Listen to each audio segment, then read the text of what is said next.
Bulletcast for life.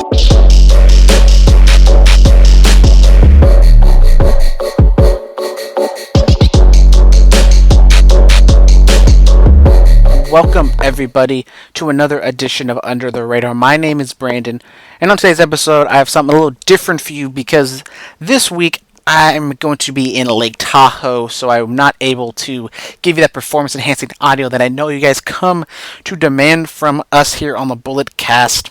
And so, Philip told me after last week's episode that we will be doing a 1999 will be the match pick of the week, so I decided that since I'm not going to be able to watch NXT and Total Bellas, to do something a little bit differently. And I decided why not watch the 1999 Royal Rumble, a match that I don't think I've ever seen the 1999 Royal Rumble match before. I've seen the I Quit match with Rock and Mankind. We might get into that a little bit as the match progresses, but this might be the worst, maybe one of the worst Royal Rumbles of all time. I don't exactly know that, but definitely one of the worst Royal Rumbles of the Attitude Era. The Attitude Era has maybe, the best Royal Rumbles in general.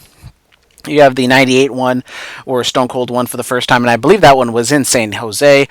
And we also have 2001 and 2002, which is widely regarded as some of the best Royal Rumbles of all time. So 99 has a little bit of a stench on it for being one of the worst of all time, but let's fire it up and see if I think it's that bad of a match. So if you have the WWE Network, go and fire that bad boy up and you can watch along with me. If you don't have the network, that is okay. I'm going to do my best to give you some play-by-play, give you some talk about what is going on, as well as some maybe overarching stories, because I have been watching some of the Attitude Era Raws recently, so I know kind of about what's going on, even though I don't know all the ins and outs of what's going on up until this point. So right now I am on the Amazon Fire TV stick. I jumped forward to where it has the dot of when the Royal Rumble match starts, and that is 1 hour 36 minutes and 34 seconds.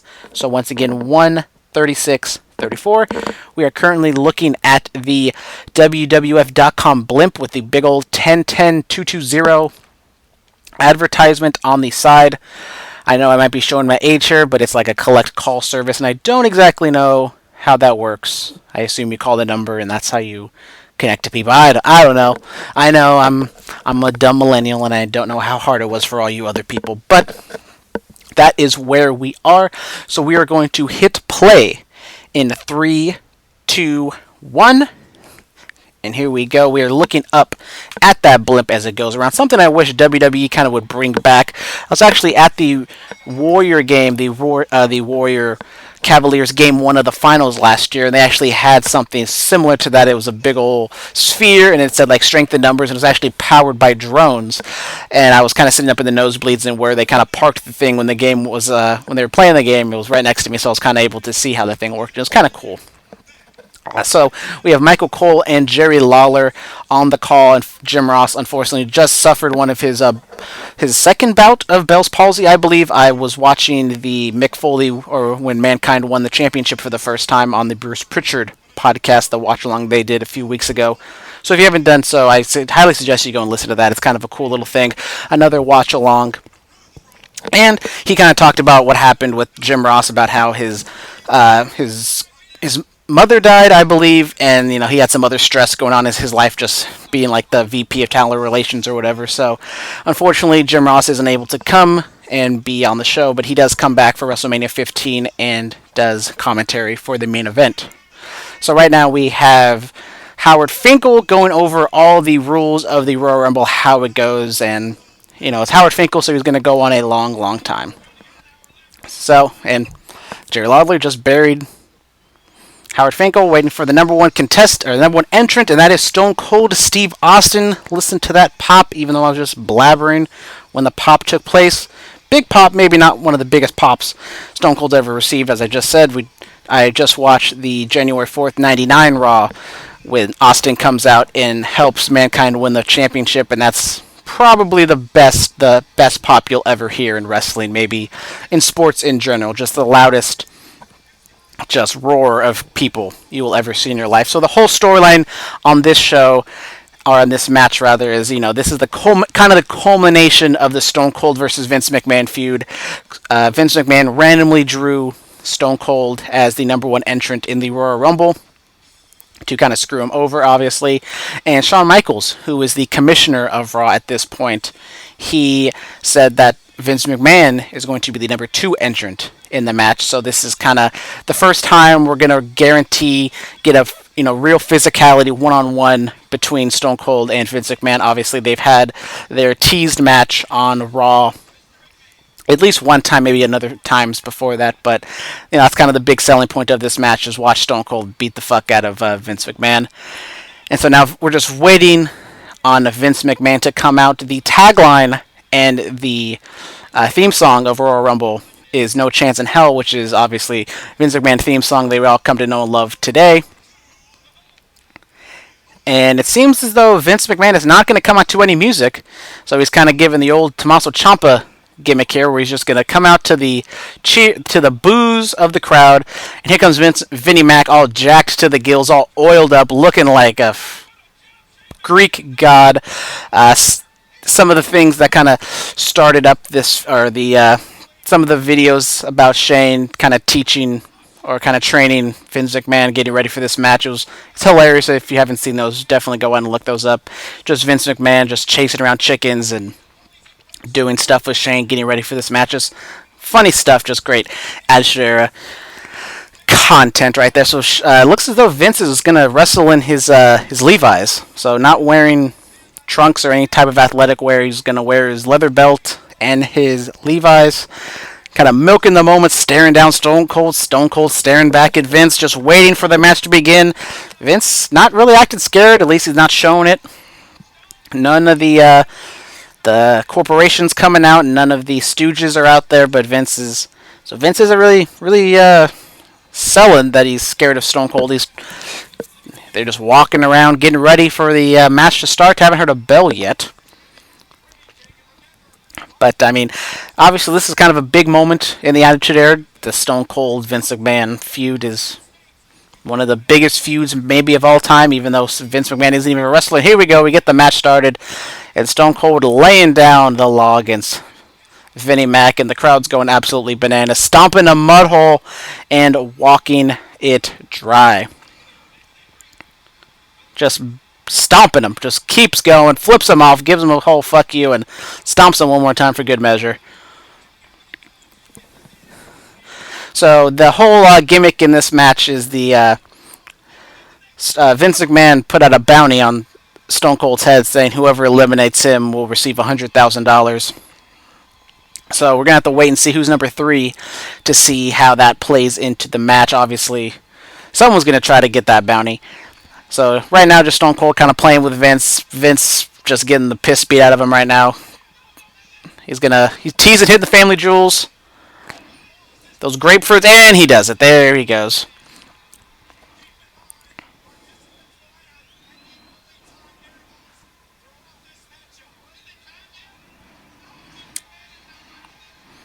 Stone Cold saying, should he throw him out? I think he should make Vince McMahon suffer a little bit more.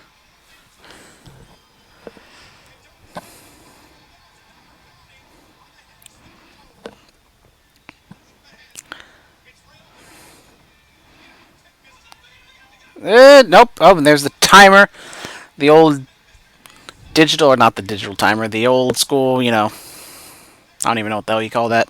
It looks like an old timer. Who's number 3? Golga, whatever his name is from the Oddities. Where's ICP at when you need him? Got his old Cartman. The crowd's maybe not going crazy, but they're waving their arms side to side. Just kind of weird how the Insane Clown Posse was over to the degree that they were. Just the Attitude Era in general, just the stupidest gimmicks would get so over just because of how hot the crowds were. And here comes Golga getting over on Stone Cold, trying to get that $100,000 bounty. Sends him into the ropes. Oh, nope. And he reverses, and Golga hits the deck, and his fat ass is gone. Now Vince rolled out the ring. He's hiding. Stone Cold gets out the ring through the middle rope, and now Stone Cold's chasing Vince. And so now the number 1 and number 2 competitors in the Royal Rumble are not even in the match now. Now they're fighting the crowd, and the crowd's going crazy. There might be some sort of security, but we can't exactly see how much. That's something that you kind of see today, where when the wrestlers kind of go out into the crowd, there's a lot more security. Maybe not as much. I mean, there's probably a lot of security back then in the Attitude Era, but you can just see the fans are just super crazy and into the match, and they were just doing anything to at least touch the wrestlers. And maybe that's a good thing now. The crowd's a little more respectful, and they don't just bum rush the wrestlers and try to touch them. But it also just shows how over, especially Stone Cold, was at this point. Now we're getting the timer again. Don't exactly know if this timer is gimmicked or not, because that definitely seemed a lot faster than the first timer we had. But anyways, the timer goes off, but we don't exactly see who's coming out. I think a Road Warrior is coming out, but now Stone Cold and Vince are going into the bathroom. And it's the ladies' room, so... Oh, and then we have... What's that? Tess, Ken Shamrock. We have the Corporation coming out. We got Big Boss Man, and the cameraman takes a huge bump. So now we're looking at his crotch.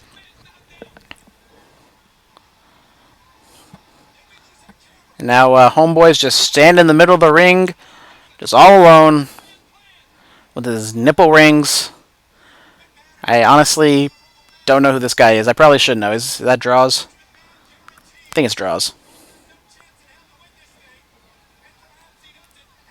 Sure, we're going to say it's Draws, even though I'm waiting for someone to say something of who he is, but of course it's Stone Cold and Vince, so they're not exactly trying to put over this guy in the ring there. The whole match is just built around Stone Cold and Vince. And so once again, we get the timer again. Seemed like a pretty fast counter.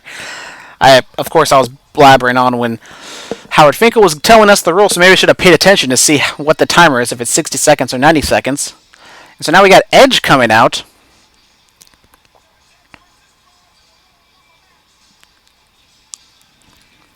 This is not Brood Edge. This is, I don't even know what kind of Edge you would call this, but it's like a rookie year Edge. So Edge coming out of House of Fire. I think this is after his kind of debut when he teamed up with Sable at Survivor Series, I believe, to be kind of the mystery opponent, or was that Survivor Series? I don't even fucking know. I think it was SummerSlam. See, I'm trying to sound smart, but I don't know what I'm talking about. But so now we got these two guys just going at it. So this show took place in Anaheim, California, at the Pond on, when was this? January 24th, 1999. So this would be 20 years ago on Thursday. So the attendance, 14,816 people. I already said, no chance in hell was the whole tagline for this event. And the next pay-per-view after this would be St. Valentine's Day Massacre, which was obviously the match where you see Stone Cold versus Vince McMahon in the cage, and we end up seeing the debut of Paul White, the Big Show, the Giant. And now we get another person coming down to the ring. 5 seconds left.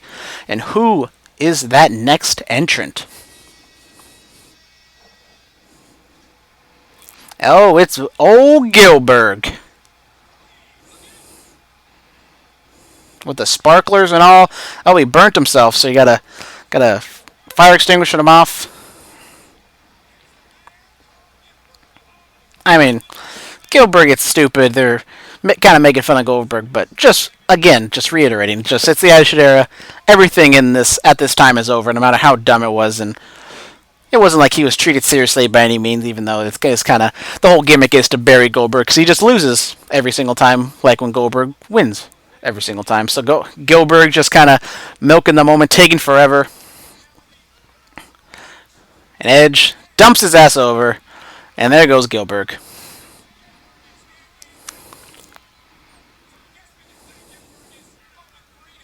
And now, apparently, Gilbert's 0-3. Go back to the ladies' room, and Stone Cold is laid out as Vince McMahon goes back, I assume, to the match? I wonder how the security worked on that, because that looked as though because they went up through the concourse, unless they went, took that left to where it's the backstage area where it's kind of cut off, because if you've ever been to the WWE shows, usually right in line with the stage. It gets cut off and you can't go back there. So maybe they did that, or that's an actual ladies' room where the crowd is, and they kicked everybody out and said they're doing something. I don't exactly know how that works, but interesting to see what happens next. We have Vince McMahon. Where did he go? He's not coming back down the ramp. He's not going down the stairs. So are we just supposed to forget about him? But we all know Stone Cold ain't done. He might be down, but he's not out.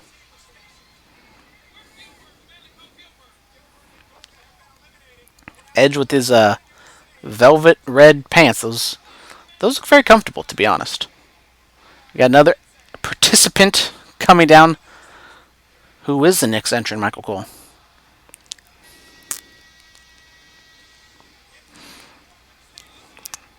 Old Steve Blackman taking a nice brisk jog down to the ring, ready to beat some ass and take some names.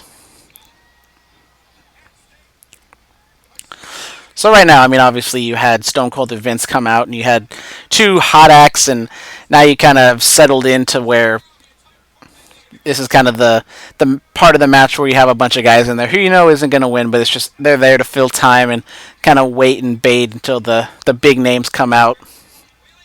So we go back to the bathroom. Stone Cold's doing the whole stretcher job.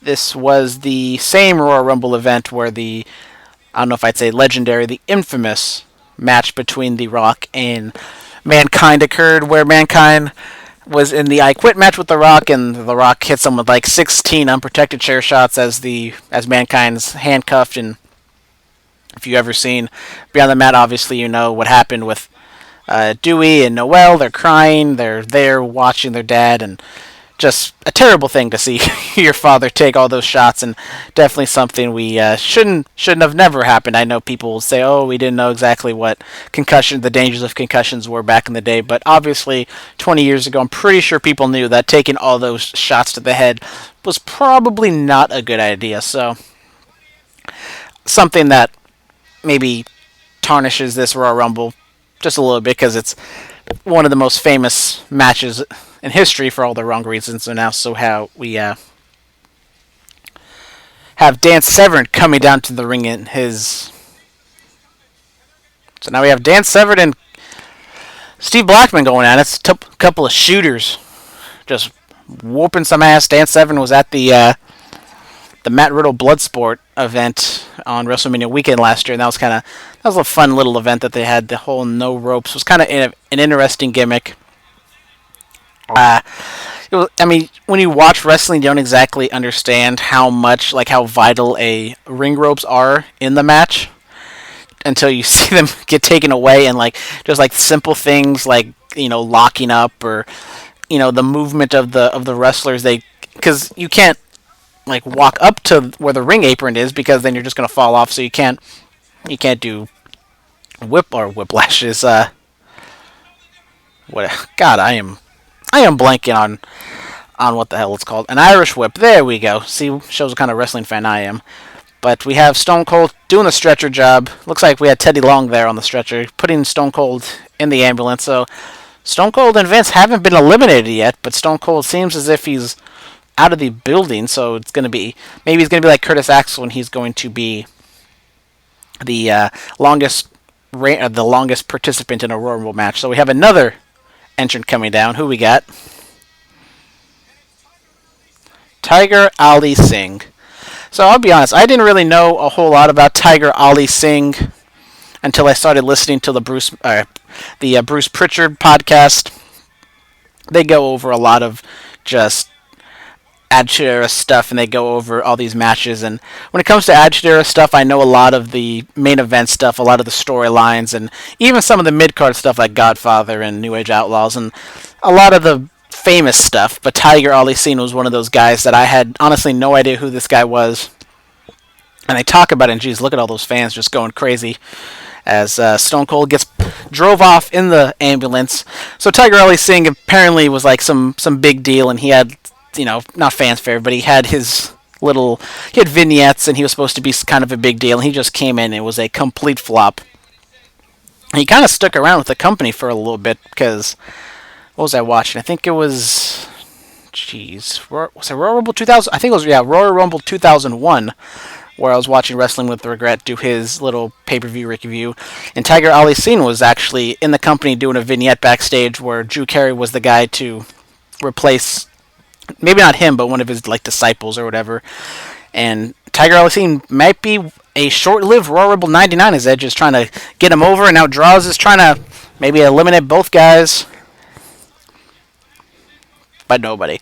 So now we get another entrance, and the ring is definitely filled up now. We got 5 guys in the ring, and we still have Stone Cold and Mr. McMahon. Now we got the Blue Meanie coming out here. Just titties flapping all over the place.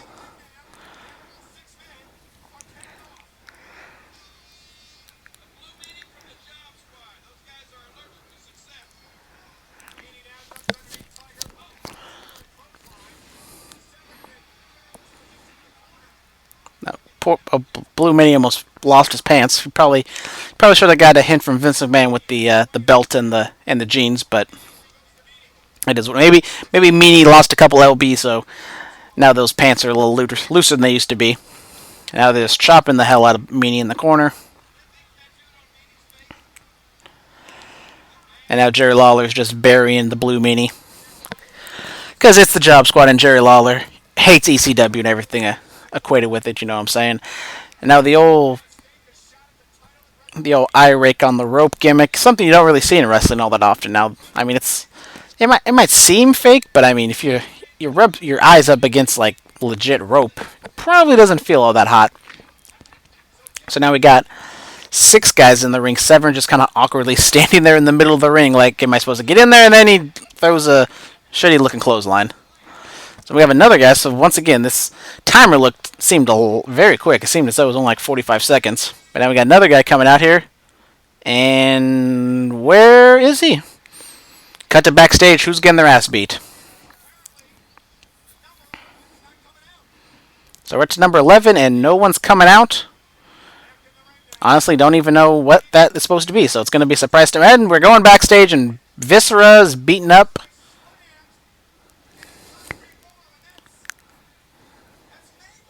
Or sorry, Mabel. So we're still Mabel, not Viscera yet, I guess. Or maybe it was Viscera and now he's Mabel again. I don't exactly know Sorry, I'm not a huge Mabel buff, so I don't know the whole history of his name changes. I assume he's gonna be Viscera eventually. It's only it's 99, so he's probably gonna turn to Viscera eventually, siding with the Undertaker and the whole Ministry of Dark, or the corporate ministry. But anyways, now it seems as though Mabel is going to is he taking place of the 11th spot, or is he supposed to be the 11th spot too? Well, not exactly explained all that well. So this is something that we kind of see a lot with Royal Rumble matches. And now Dan Severn goes out, and there goes Blackman. So the 2 shooters are gone. And now Mabel clotheslines Tiger Ali Singh. And poor old Blue Meanie's trying to stand his ground. Don't think that's going to last too long. And that was awkward. It looked like Meanie was going for a choke slam, but Mabel went for a clothesline, and now we get New Age Outlaws, and we get the Road Dogg coming down. And Mabel just cleaning house right now. Now we're only down to Edge, Mabel, and Road Dogg. Edge with the low blow. That's how you gotta knock a big man down to size. Gotta hit him in the dick. And so as of this point, the DX is babyface, and then there goes Edge. Oh, nope. He hangs on, and then he gets a little ass bump, and he takes a bump onto the table, and there goes Edge. So now we're down to a great feud. And now we got oh god. Now the lights cut out. We hear the gong. Here comes the Undertaker. So apparently I foreshadowed the teaming of Mabel and the Undertaker, so maybe this is exactly how it starts. I don't know. Now the Acolytes and Midian are coming out, and Farouk, and they're beating the hell out of Viscera, Mabel, whatever the hell his name is. And here comes the Undertaker dressed up as I don't even know what you would call him.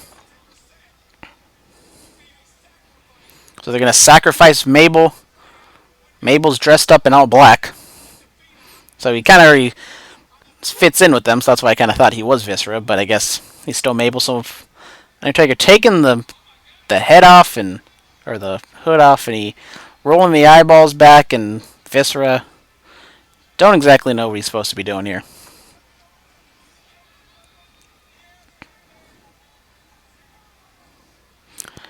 I guess Undertaker's doing the whole cult leader type gimmick, and he's trying to turn or Mabel to the dark side. Here comes the Acolytes and Midian beating the hell out of Viscera some more.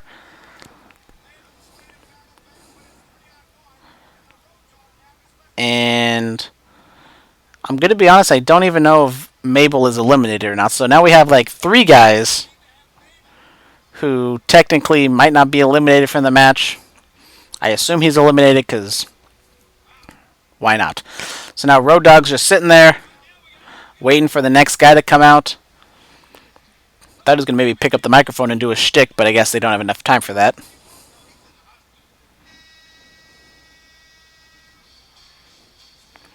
We get someone from the Brood, and it is Gangrel. Gangrel, the first wrestler I ever met at a BTW event. Nice guy. And there goes the 4 cronies there in the front row, head bobbing to the Brood's awesome theme song.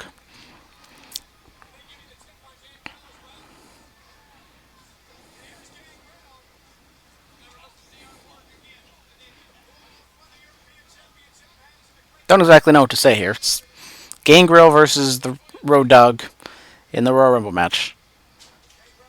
Don't exactly know. And there goes Gangrel. Ooh, that was a... Damn, that must have hurt. Fell. Oh, didn't even, like, hold on to the rope. Just went straight over the rope, fell right into the ground. And Road Dogg... I mean, Road Dogg, the DX, New Age Outlaws, they're all over at this point, so... It makes sense to have Road Dogg kind of be that guy, the babyface in the middle, to make a little bit of a run, kind of eliminating all the other all the other lower card heels. So we're waiting on who's next. Who's next, as Michael Cole says. Meh.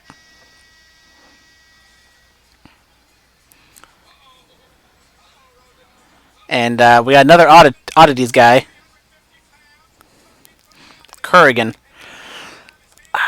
My mother was watching. I don't even know what the hell movie it was, but just Kurrigan was like some random heavy in like some like middle-aged movie, and he wasn't even like a main character. He was just some heavy in the background. I was like, wait a minute, that guy was a wrestler just out of nowhere. I don't even know because I haven't seen Kurrigan in like forever.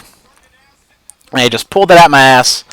And I was very impressed with myself, and I also impressed my mother that I even knew that he was a wrestler. But apparently, Kurrigan, after he wrestled in the WWF, he got a little bit of I wouldn't say a successful acting career, but he got some gigs as kind of a big dude, and good for him, I guess. So the oddities, as their name would suggest, they're a bunch of oddities. So they're they have the Insane Clown Posse who sang their theme song. You have him, Golga, and all the other people who are in the oddities. I don't even know all of them, but they're just kind of a bunch of misfits who all kind of got together. And I think originally they were supposed to be like a menacing heel group, but ICP and how over they were and just kind of the stupidness of it, they just kind of turned into lovable baby faces. And now we got Head. We got Al Snow coming down to the ring, and he gets a very, very big pop. I mean, Head, Al Snow, all that was just... It was over back in the day, especially when it came from ECW over to WWF. I mean, maybe Al Snow being one of those guys during the Attitude Era who maybe might have been a little underutilized. Yes, he had his runs with the Hardcore Championship, and he had some moments of glory. But maybe, I mean, obviously Al Snow isn't going to be your top guy in the company, but he can be maybe like a Jeff Hardy or something where he catches fire. You can push him for a little bit. And maybe the crowd's chanting for Head. Head did not make an appearance, so maybe Head is underneath the ring somewhere. And Road Dogg and Al Snow trying to gang up on Kurrigan. Kurrigan saying no with his old leather helmet looking like a football player from the 20s. And Al Snow just stupidly just he was like leaning over the rope, and it looked very unnatural. And Road Dogg just kicks him in the ass, and now Al Snow is gone. And it seems like, as I keep saying, like Stone Cold and Vince haven't been eliminated yet. I mean, I know what happens in this match, but it's just kind of crazy how, like, the commentators aren't like bringing up like where's Mr. McMahon at? He didn't even like come in to eliminate himself or anything like that. So we have 10 seconds left to get the counter again. Kurgan awkwardly going up to the corner, and one of the weakest looking hip thrusts, hip attacks you'll probably ever see. So now up to 16. We got Goldust. So we are over halfway there, folks. We got Goldust coming in there. And right now, what I've been watching Azure stuff, I'm watching about early '98. So I'm watching the build to WrestleMania 14 with Stone Cold and the Shawn Michaels.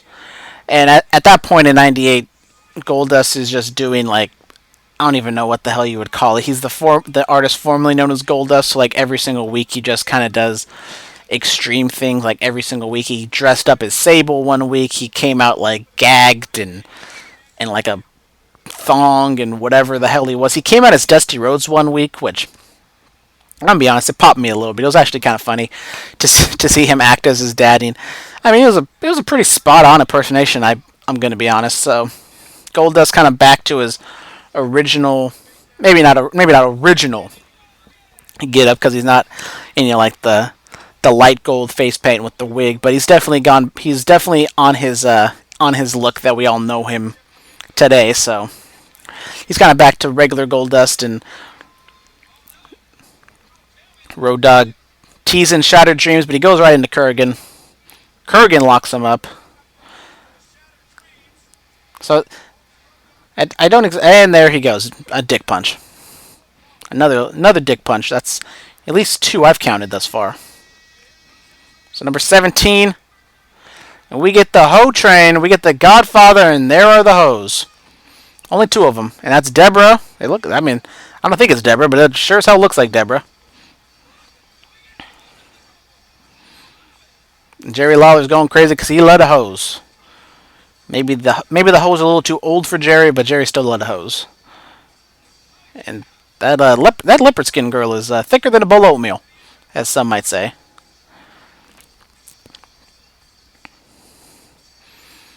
Godfather also met him at that BTW show, the same one I met Gangrel, so there's that. He also the Godfather left, and then Papa Shango made an appearance, but I ran out of cash. I didn't have enough money to meet Papa Shango. But Godfather, another good guy. Nothing bad to say. I haven't really had any bad experiences with meeting wrestlers.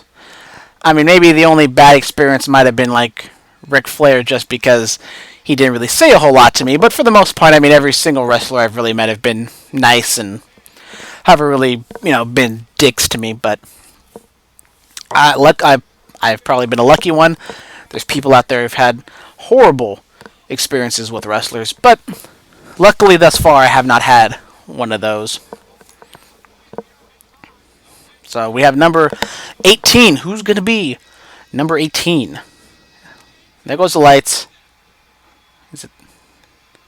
And it's gotta be Kane. Kane, the man who holds the record, or used to hold the record for most eliminations in a single Royal Rumble, until the big dog Roman Reigns broke that. And I assume he holds the record for most eliminations of all time. I mean, the man's been in, it seems as though he's been in like 20 Royal Rumbles, so it would make sense for Kane to hold that record. Don't know the record in general of who's been in the most Royal Rumbles, but it seems as though guys like Kane, Big Show, Taker, Triple H, those Attitude Era guys who are still kind of around, are probably even Goldust. And there goes Godfather, just Kane cleaning house. Goldust, the last man standing. Choke slam over the top, and there he goes. So this isn't the Royal Rumble where Kane sets the record. That's 2001. But Kane gets an easy, I believe, four or five eliminations right away. And now we have a whole bunch of guys in white stuff coming out. And so I guess the storyline here is Vince McMahon trying to get Kane back to the insane asylum. So kind of going back, kind of like the whole gimmick that Daniel Bryan and AJ Lee had when they got married. And Kane just walks over the top rope and eliminates himself. And now he's gonna chase after the guys from the loony bin, and the wrestling fans going crazy when they see the camera trying to get themselves over. So once again, we have another point in the match where there's nobody in the ring.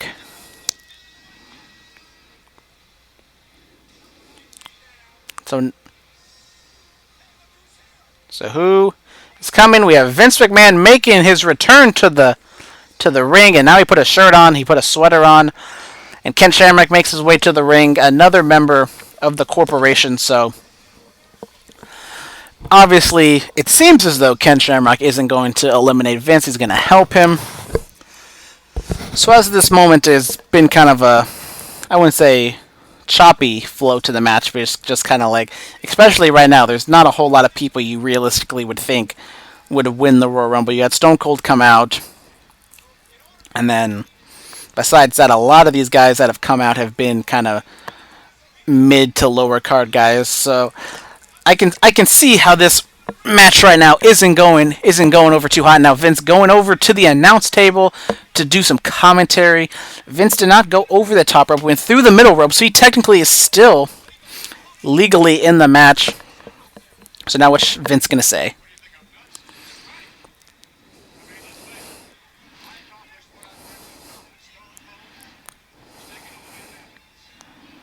Stone Cold was taken away in an ambulance, but is he still in the hospital?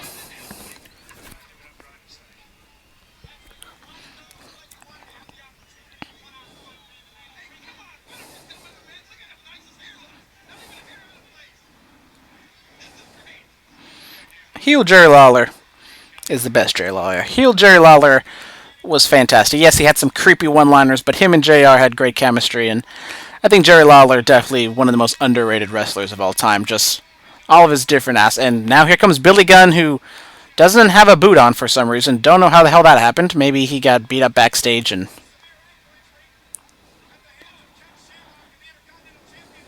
Oh. So maybe that's why you should watch the whole show. Because I guess they had a match earlier on for the IC title. Put him in the ankle lock, and now...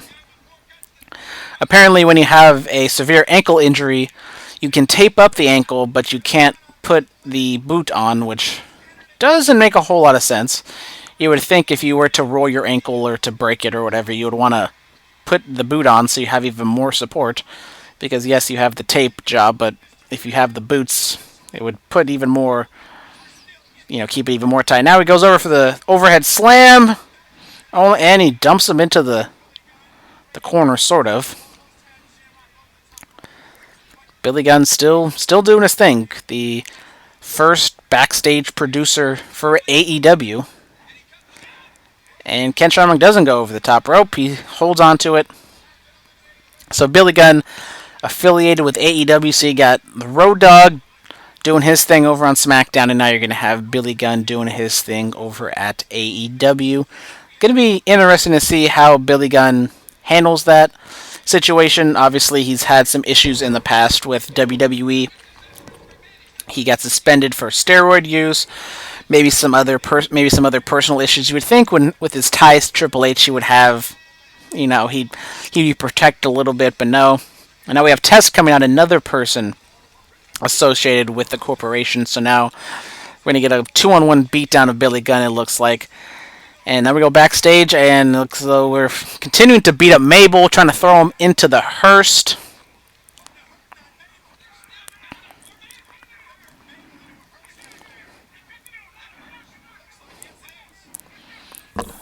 Where to, Mabel? So now Undertaker and Paul Bearer are back together after the big old feud they had in '98 with Kane, Undertaker, and Paul Bearer. So after all those terrible things, and here comes the ambulance back. And Vince selling the hell out of it, the old bug eyes. And once again, Stone Cold commandeering another vehicle, because we all know from watching wrestling, is if it has four wheels, Stone Cold can drive it. I don't know if that's... I'm pretty sure that's illegal to drive an EMT or an ambulance, but it's Stone Cold. He can do whatever the hell he wants. And now he's coming back, loading to put a whooping on Vince, and Vince is sweating like a whore in church. Oh, double dick punch, and now we got 4 dick punches on the day. Mr. Ass going for the double clothesline, waiting for somebody else to maybe save his ass. Literally, because he is Mr. Ass. And here comes Stone Cold, who's not the entrant, the participant, but who is the actual participant?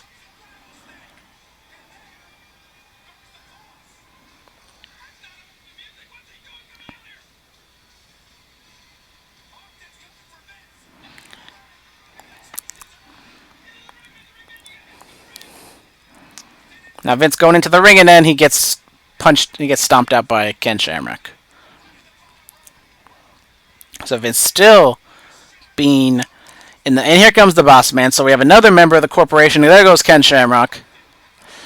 So now we have a 2-on-2 corporation versus, I don't know, good guys dilemma here. So right now, just a lot of heels have been put in this match. We have corporation. We have Big Boss Man Ken Shamrock. Vince McMahon, if he ever wants to get into the ring, we have Mr. Ass walking around on that bum ankle, so he's not 100%. Stone Cold got his ass beat earlier on in the show.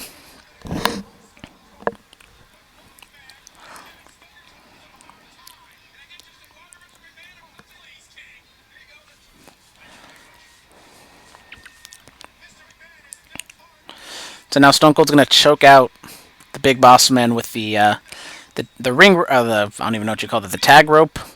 Not the last time Big Boss Man's gonna get choked out in 1999.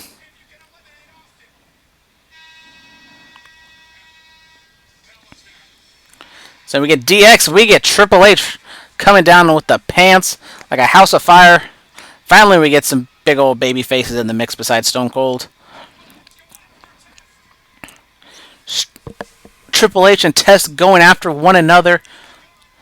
It's going to be fun to see what happens, after this. Obviously, we have the whole storyline with Stephanie and Test, and then Triple H gets involved, and we all know what happens from there. But just as this is kind of the early stages of Test being a heavy for Vince McMahon and the corporation. So he's a big dude, but he hasn't exactly established himself yet.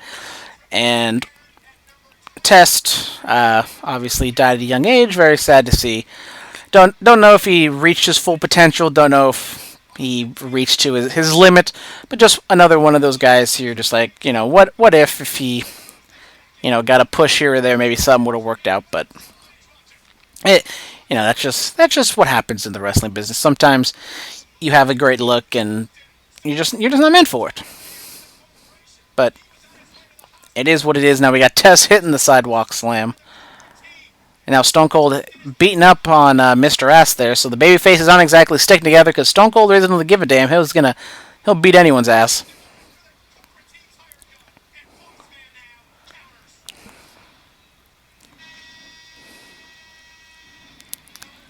Then I got Val Venus.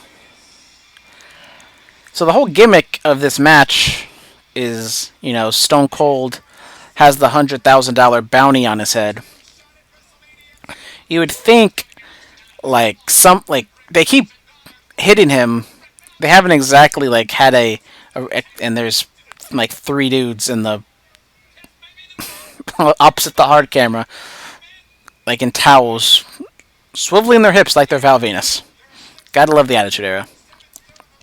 But anyways, the whole thing is Vince McMahon wants Stone Cold eliminated, but nobody's really trying to eliminate Stone Cold. And then, as soon as I say that, there comes Mr. Ass. Hits him in the corner. So, they've been beating up Stone Cold, but they haven't exactly tried to eliminate him. And yes, you can eliminate, in reality, why wouldn't you just eliminate him and then beat him up, especially with, a Ken Shamrock being on the outside. There goes Mr. Ass. So, another elimination for Stone Cold.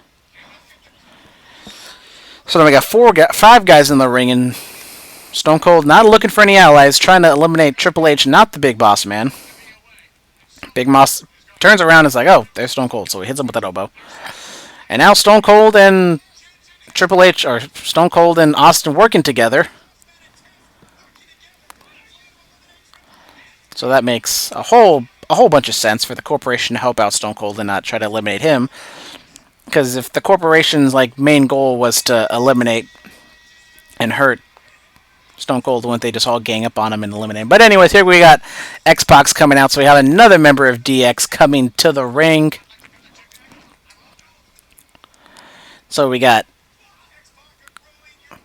I don't even know if Val Venus is a heel at this. If he's a heel or a babyface at this point, but we got definitely 3 heels with X-Pac, Triple H, and Stone Cold. And then Val Venus going to the top rope, hits him with the double axe handle. Stone Cold goes down. Maybe Val Venus is going to get that $100,000. Or maybe not.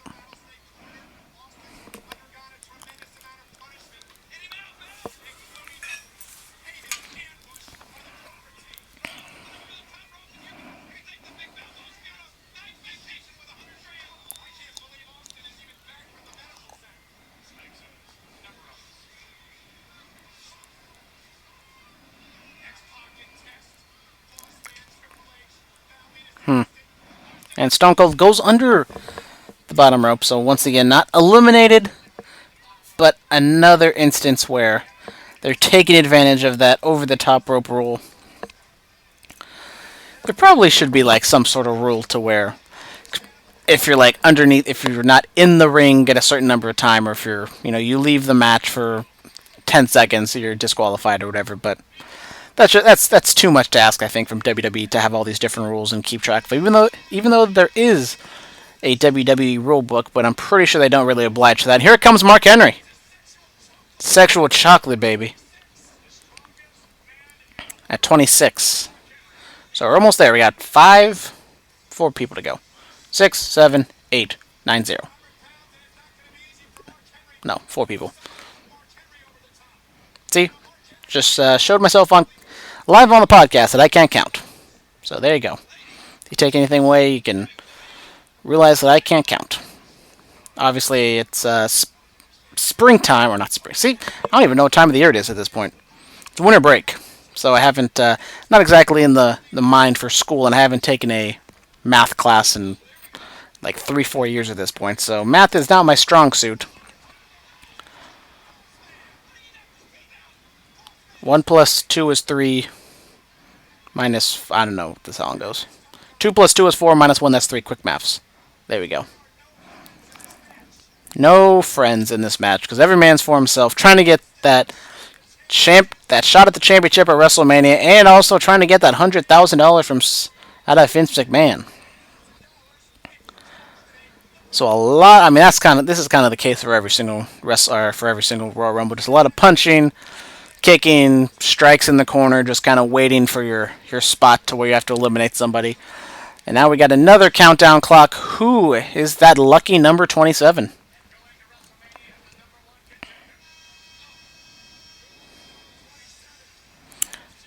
JEFFJARRET, and there is Deborah. She was not one of the hoes, but she is beside Jeff Jarrett, hand in hand.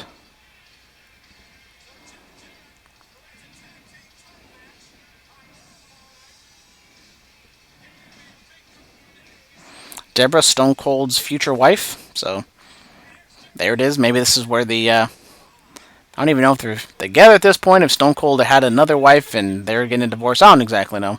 But one of Stone Cold's many wives that he's had.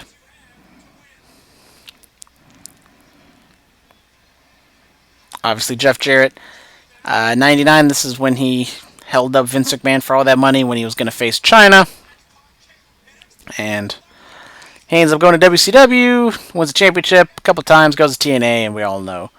But now he's a WWE Hall of Famer, so good old Jeff Jarrett. And we get a Bronco Buster on the Boss Man, and they totally cut away to it.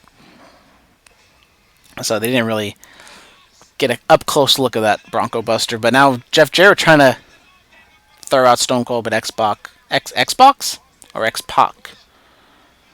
Maybe trying to get a slice of that $100,000. Trying to toss out Stone Cold, but Stone Cold ain't having none of that.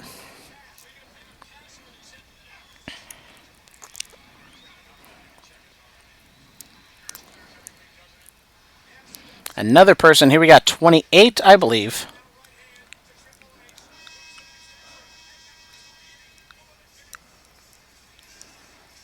We got D'Lo with the chest protector. We got Marlena and Jacqueline. Or Terry Reynolds, I guess is her name now. Oh yeah. So as I was watching the January 4th episode of 99 of January 4th 99 Raw, and Terry Reynolds, I don't know what she was wearing there, but it almost looked like her areolas were out for everyone to see. But anyways, the on that January 4th episode of Raw, when Mick Foley wins the championship, they watched the entire show on the Bruce Pritchard podcast, and there goes Test. Bye bye. And so D'Lo was in, and there goes Xbox. So D'Lo was having a match, and he accidentally bumps Terry Reynolds off the ring apron. And at this point, apparently she is pregnant, so she takes a bump on her stomach, and they do a whole miscarriage angle. Not a good look for WWE. One of the more tasteless angles WWE has ever done. Glad to see they kind of did do it with the Kane and Lita angle when Lita was pregnant with Kane's baby. But so besides those 2 points, they haven't done a miscarriage angle in a while. So I guess that's it's a good thing, I would say. But just kind of those things in the Attitude Era where you kind of forget about. They do some stupid things like this where they do a miscarriage angle, but it is what it is. People talk about how great the Attitude Era was because they remember Stone Cold, The Rock, DX, but then they also kind of forget some stuff like this as we're watching. We got the oddities, we got Mabel, we got Val Venus. People love Val Venus, but come on, really, he's a porn star. Now we got Lou Thesz Press from old Stone Cold. We got the timer going down, so we got 29. Only 2 more people left in the match. Who is going to be that 29th competitor?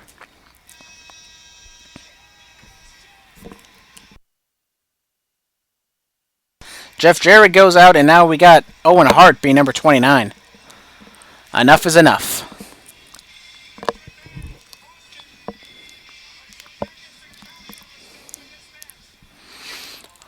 Owen going right after Stone Cold.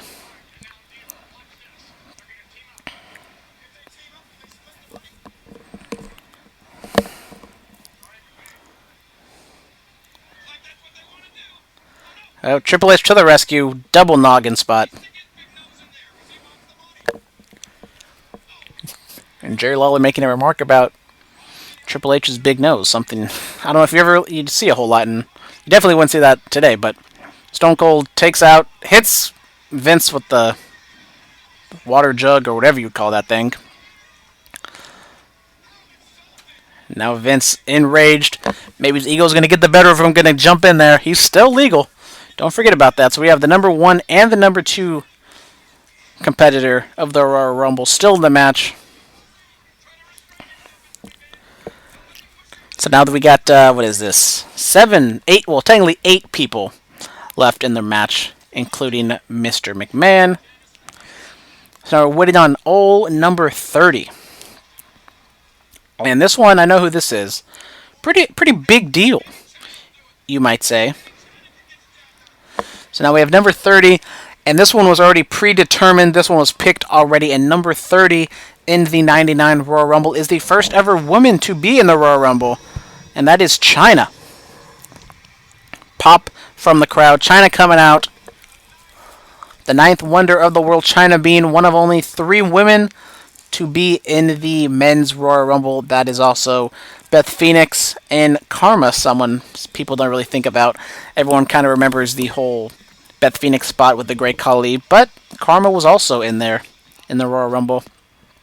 And one of the things going on is Mark Henry and China have a little, or Mark Henry has a crush on China, but China isn't really having none of it. And then she brings out her friend. I am blanking on the poor woman's name, but she ends up being a transvestite, transsexual, and there goes Mark Henry. So once again, another one of those storylines to where you kind of look back, is like, okay, maybe they should have done that. And now Stone Cold just eliminates China like it was nothing, and Mark Henry's laughing his ass off. So China gets the elimination, but then she gets dumped out right away by old Stone Cold. Now Triple H, obviously China's still with DX at this point, so he's standing up for his woman, stomping a mud hole in Stone Cold, and here comes Val Venus.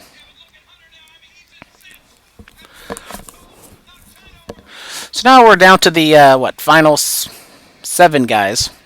Gotta remember Vince McMahon. He's still in there. So not a whole lot of guys, realistically, you would think, at this moment could make it. So at the moment, The Rock just retained the WWF Championship. So if you're thinking realistically, I mean, you would think it's basically between Triple H and Stone Cold at this point to be a realistic challenger for the championship. But we all know that Stone Cold is probably the only guy that the crowd would want to see win this match, because Stone Cold is just so over like Rover. And there goes Val Venus, just gets dumped over the top rope like he's nothing. And a stunner for Triple H. And here goes a clothesline, so now Stone Cold, the clear-cut favorite, the clear-cut fan favorite since the beginning of the match. So now we have D'Lo, Big Boss Man, Owen Hart, Stone Cold, and Mr. McMahon, the final 5. So Stone Cold, the odds are against him, still has the bounty on his head. I don't know if I think Owen Hart is a babyface. I believe, obviously, Big Boss Man's a heel, Vince McMahon's a heel. I think D'Lo Brown's also a heel, but so Stone Cold basically going 4-on-1 at this point. We all know the history that Owen and Stone Cold have. Not the cheekiest of relationships after Stone Cold got dropped on his head at SummerSlam 97.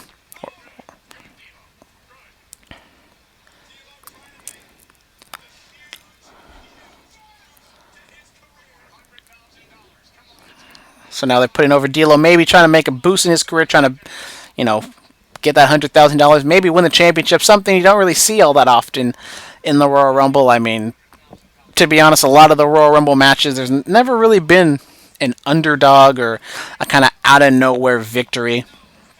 You've had the guys like Chris Benoit or Rey Mysterio, but you don't really have like a mid-card guy just kind of coming out of nowhere. Maybe it could happen this year, it could happen eventually, but as of this moment, for the most part, all the Royal Rumble winners have been main event guys, people you kind of expect to go in there. Sometimes people you don't really want to go in there, like Batista, Randy Orton, Triple H, Roman Reigns. The list goes on, and that's only been like the past 5 Royal Rumble winners. But maybe this year they can turn their fortunes around and get someone in there who they believe, who the fans want to win and actually do win. I remember like Sheamus won the Royal Rumble back in, 2012, when everyone thought it should have been Chris Jericho, and Chris Jericho returned and did his old Save Us Y2J gimmick. That's kind of like when I was getting back into wrestling for realsies and like reading the dirt sheets and like kind of being a smart fan for the first time, and I was so interested in that Chris Jericho gimmick, thinking that it was going to turn out to be something, and it really didn't do. They didn't really do anything. Like, he was just kind of the same Chris Jericho. Yeah, he came out with a light bright jacket, but for the most part, it had nothing to do with like an apocalypse, end of the world type gimmick I thought he was going to be. And then we get another dick punch. So now we got Big Boss Man punching D'Lo in the dick. And now Owen Hart and Stone Cold going back and forth, maybe playing up a little bit on the history between the two. And then Owen gets dumped out.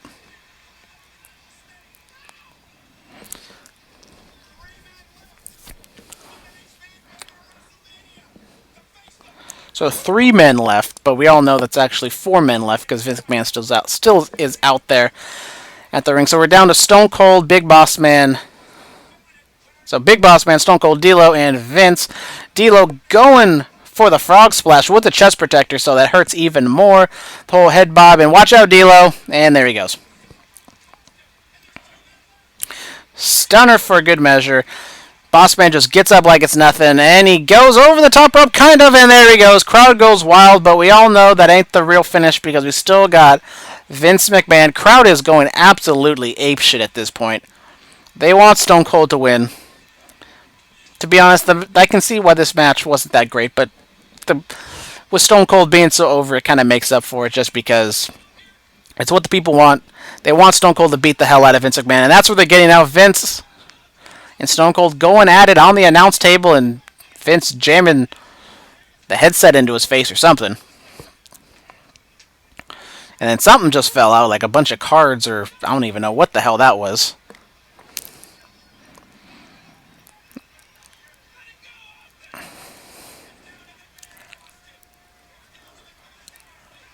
And there he goes. Once again, Stone Cold dumps him over the barricade, and the crowd is just going crazy. Just there's security everywhere trying to hold them back, and the crowd is having none of it.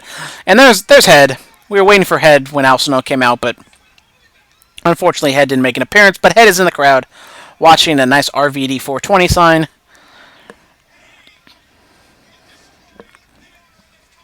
And I thought he was going for the steps, but he just hit him on the ring apron. And here comes Stone Cold winding up that chair. Another headshot. And Vince just walking. Turn around. And boom goes the dynamite right on his head. I mean, if the owner of the company is going to take an unprotected chair shot to the head, pretty sure everybody else on the roster is going to take one, because if the boss can do it, if the boss is going to do it, then I should do it.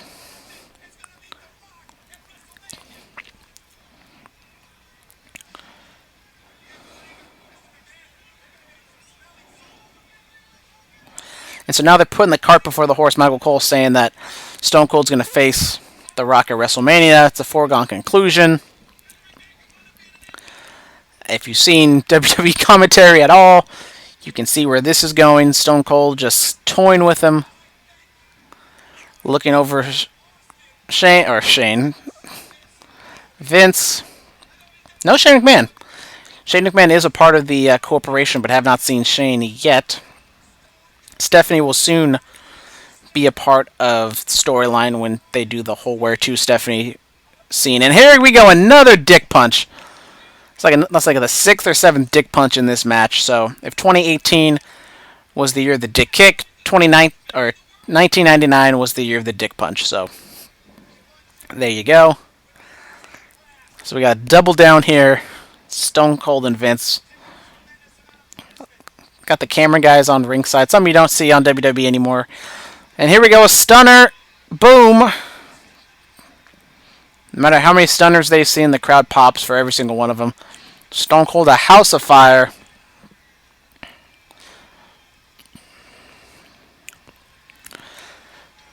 And here comes Stone Cold going up to the middle rope.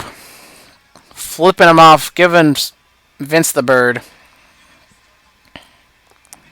And Vince got to show off the abs because, he's yacked. And he's been training for this for months with his good old boy Shane. And here comes The Rock in his chain and his nice designer shirt and pants with that beautiful title belt. So now Stone Cold being baited by The Rock. I don't know why.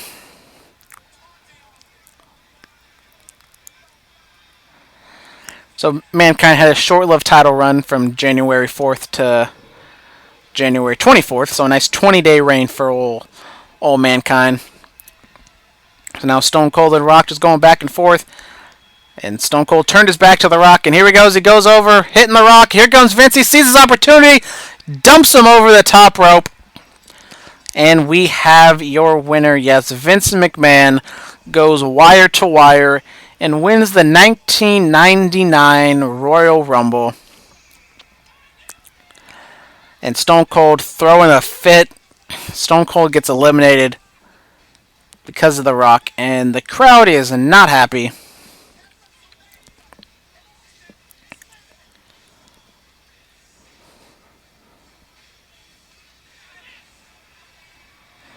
And now we get Rock and Stone Cold, a preview of what is eventually going to happen at WrestleMania 15, but we're not going to get there now. We got No Chance in Hell playing in the background, so Vince didn't come out to that song, but it seems as though he's going to be played out to that song, and now we're going to the back with Rock and Stone Cold.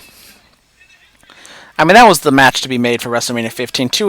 Those two guys were just on fire at that point. The Rock, being the second babyface behind Stone Cold for such a long time, turns him heel in '98 Survivor Series, so now he's the number one heel. Makes sense to have your two top guys going at it at WrestleMania. We see it twice more. The crowd is in silence, not throwing garbage in the ring because this is in WCW. But we have Shane. There's old Shane O'Mac.